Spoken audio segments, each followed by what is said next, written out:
அரியலூரில் இயற்கையே கணவர் மனைவியை இறப்பில் ஒன்று சேர்த்த நிகழ்வு. 56 ஆண்டுகள் இணைந்து வாழ்ந்த கணவன் மனைவி இணை பிரியாமல் இறந்த சம்பவம். அரியலூர் மாவட்டம் ஜெயங்கொண்டம் அருகே உள்ள வாரியங்காவல் கிராமத்தில் வசிப்பவர் ரெங்கநாதன். திருப்பனந்தாள் உள்ளிட்ட பல்வேறு மருத்துவமனைகளில் மருந்தாளுநராக பணியாற்றி ஓய்வு பெற்றவர். இவரது மனைவி சகுந்தலா. இவர் பொன்பரப்பி, வாரியங்காவல் உள்ளிட்ட பல்வேறு அரசு பள்ளிகளில் ஆசிரியையாக பணியாற்றி ஓய்வு பெற்றவர்.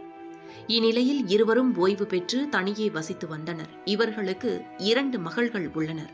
இருவரையும் திருமணம் செய்து கொடுத்து விட்டனர். அவ்வப்போது மகள் வீட்டில் சென்று தங்கி வந்தனர். இந்நிலையில் ரெங்கநாதனுக்கு உடல்நிலை சரியில்லாமல் கோயம்புத்தூரில் உள்ள மருத்துவமனை ஒன்றில் சிகிச்சை பெற்று வந்தார்.